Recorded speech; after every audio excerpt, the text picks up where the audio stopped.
Watch Joe Rogan finally push back on a guest. Weird times. Brother's examiner said that that he broke his hyoid bone, and the hyoid bone is not usually broken in hangings, only in strangulations. Actually, it is broken in hangings, particularly for older people. Broken in 3 places. Yeah, and that's like, and it's low on his neck. Yeah, and that happens. Also, the lady who was the guard deposited money into her account. I saw that, but that doesn't. What does that mean?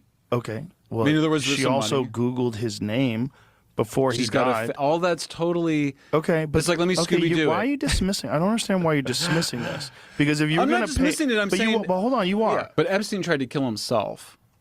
I don't think there's any doubt about that, right? I don't know if there's. I've never seen him say it, but I do know that he said that guy tried to kill him, and they found him unresponsive 18 days before. He said that guy tried to kill him, and couldn't he have lied about that? That guy was trying to get money. Couldn't he have lied about that?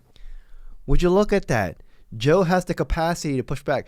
It feels like Joe Rogan's 3 brain cells are finally woken up from hibernation. Because as we all know, Joe Rogan has been compromised, has been getting cucked by the Trump admin, pretty much been on cruise control. I mean, we all saw how, Kash Patel just went on the show, just lied to his face. And Joe Rogan's been telling his guests, oh, what am I supposed to do? Push back? Kash Patel said there's nothing you're looking for. Oh, okay.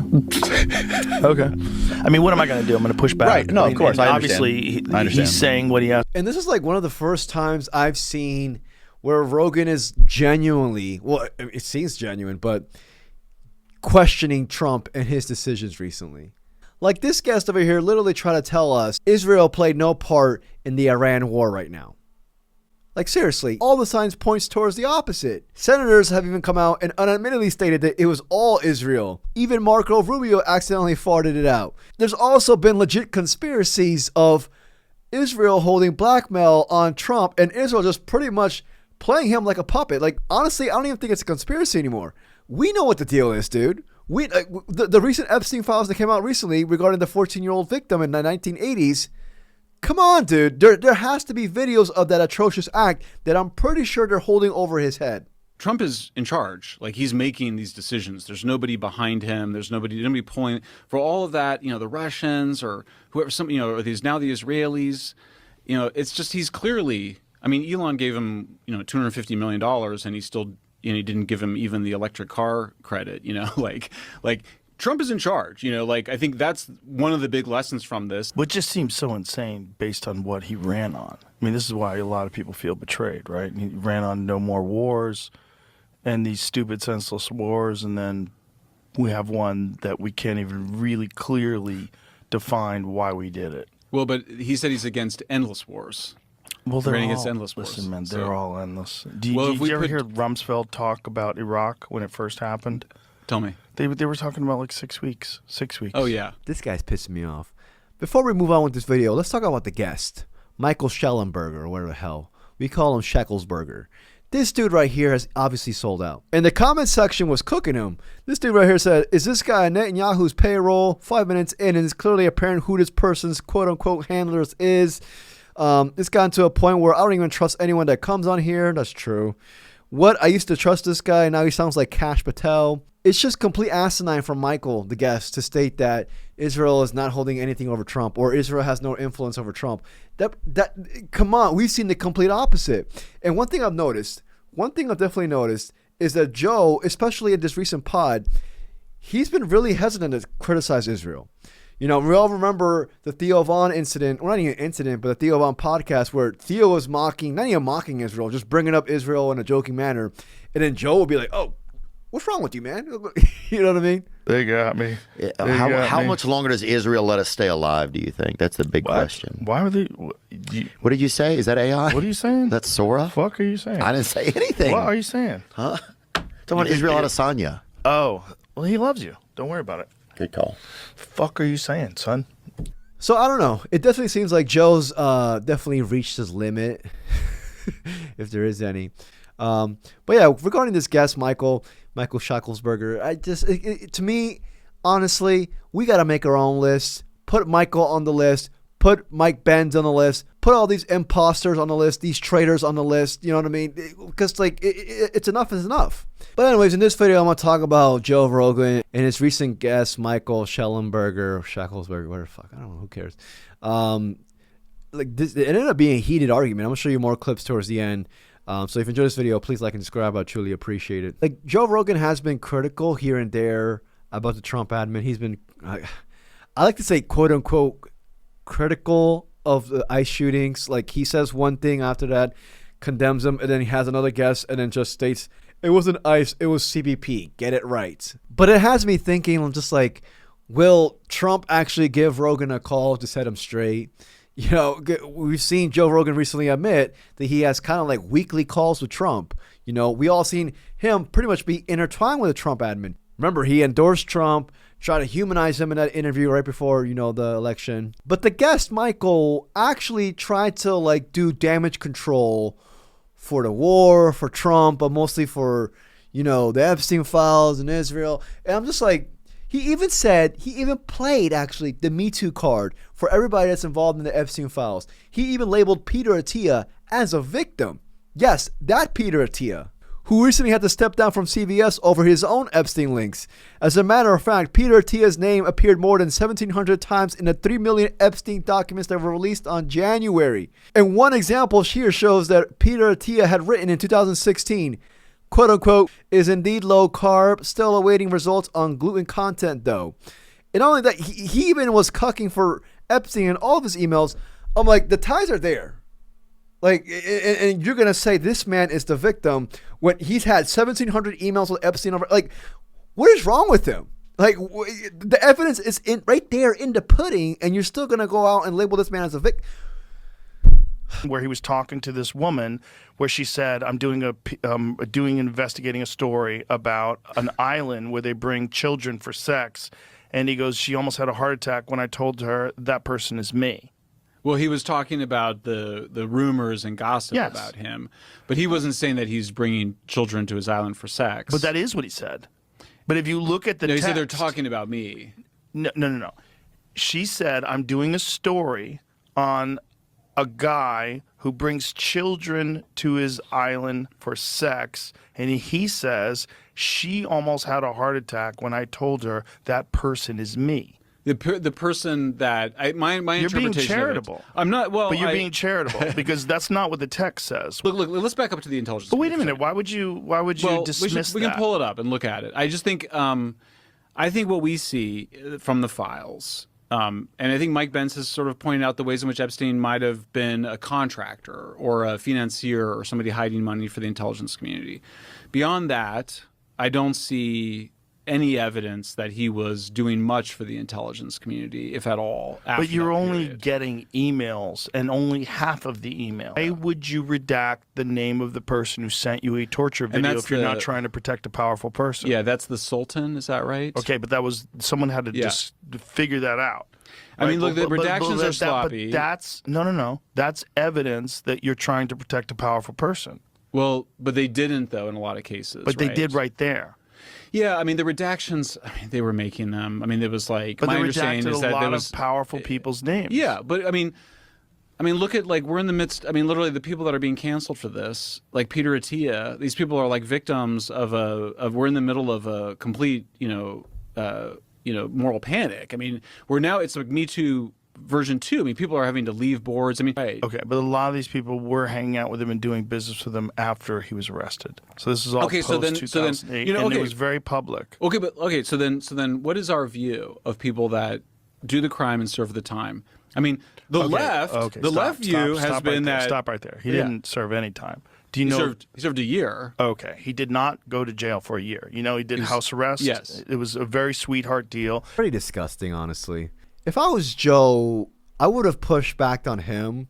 I would have definitely brought up the death certificate part. You know, it's been reported that they actually made like a death certificate a day prior that Epstein was, quote unquote, ended his life. You know, so that right there is already fishy to begin with. How the hell do you make a death certificate a day prior to the dude dying?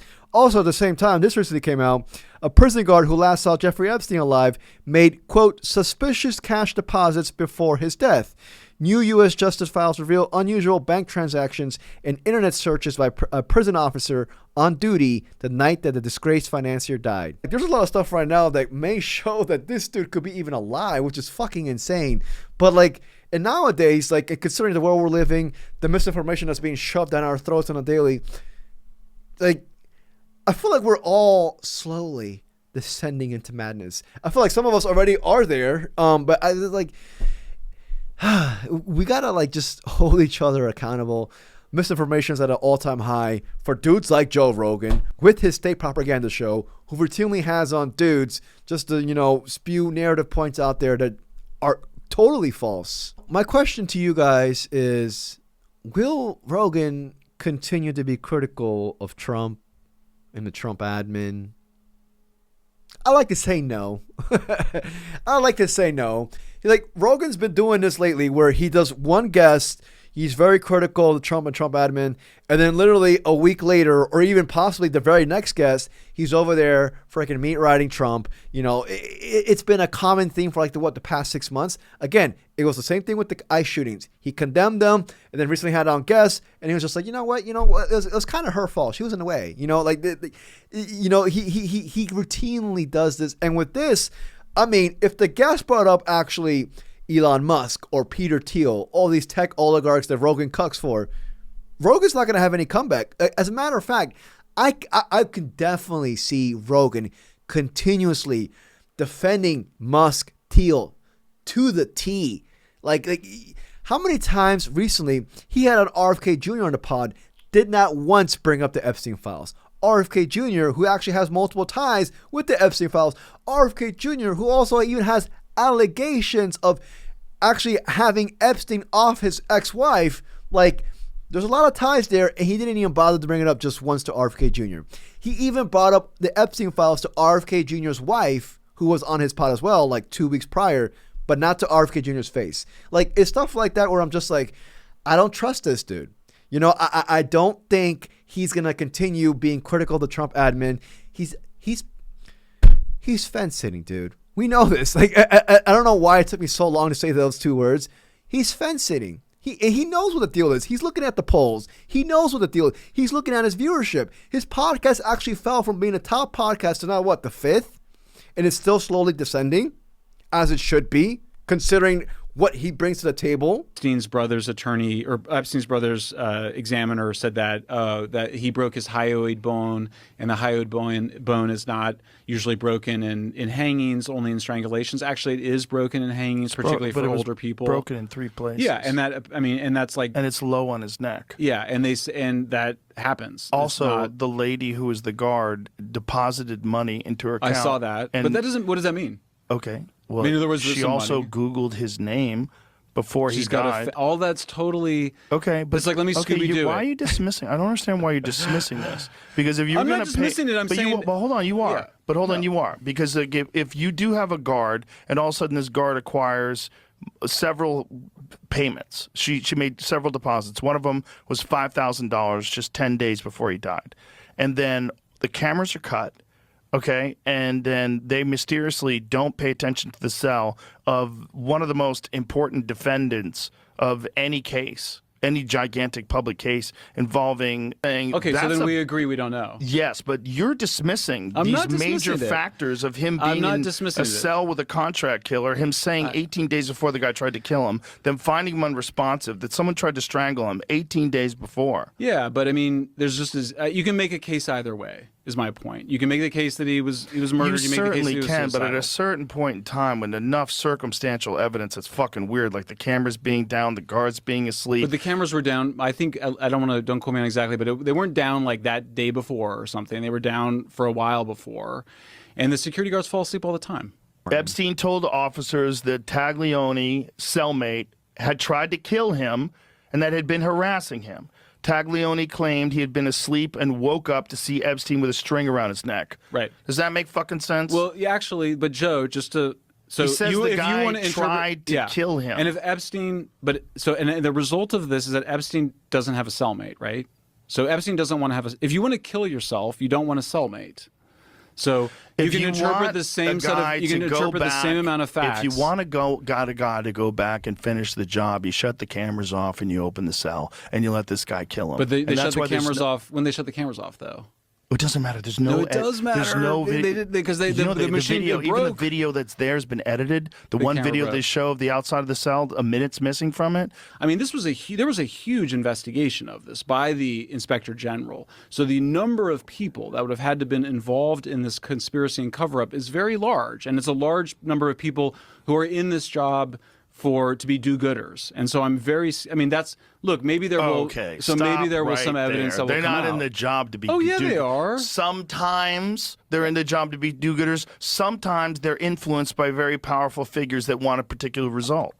Does that not happen? But we underestimate. But hold on a second. yeah. Does that not Of happen course, in the of real course, world? of It course, does, yeah. right? And wouldn't you imagine if you're dealing with multiple billionaires that may be compromised by the evidence that this guy's going to relay in a trial, that would be one of the times that they would want to exert that kind of influence? It's possible, and like I said, in our piece we wrote it's possible, but I think at this point we don't know. I don't think we have the evidence either way. Almost everybody that goes on a Rogan experience, and I like to say even everybody, like anybody who's on that show or that pod, I do not trust. They're there for a reason. The admin sent them there to spew out some bullshit. How many times? It feels like every single time something massive is happening right now in the world, especially regarding the Epstein files, which Trump is heavily implicated in, they always send a guest to Rogan to try to deflect from it. How many times they're saying now, oh, there's aliens now. They use Rogan to a T. Every single time something's happening right now in the world, they bring on a guest to deflect, and they say something that's very, on the line and, quasi-controversial, whatever the hell. And then they try to deflect from it. Like, that's the name of the game right now. But it's not working because people have finally caught on and, still catching on. So, my prediction, I think Rogan's continue to, cuck for the Trump admin. He's still in, dude. He's still in. And you know what? We are never going to forget with him. Never. I'm sorry. He had Mike Pence on his pod and tell him to his face, perhaps the Epstein victims were not of underage. Like, nah, bro. He has 2 girls of his own. You're going to stoop that low. Anyways, just a quick video on that. They were going at it, fucking hell. Or maybe Rogan's Rogan's been saying, hey, man, I can't freaking sleep. He's been saying that for a while. He's like, I can't freaking sleep. I'm so anxious. Maybe it's getting to him. Maybe the lack of sleep is allowing him to push back. Perhaps the lack of sleep is what's needed for a good pod for Joe. So I don't know. Hopefully he gets no sleep in the next couple of months because this motherfucker, who's getting any sleep now? Anyways, y'all let me know what y'all think. If you disagree with me, please wreck me in the comments. I don't care. We can agree, disagree, dude. If you enjoyed this video, please like and subscribe. I truly appreciate it. Till the next video. Peace, y'all.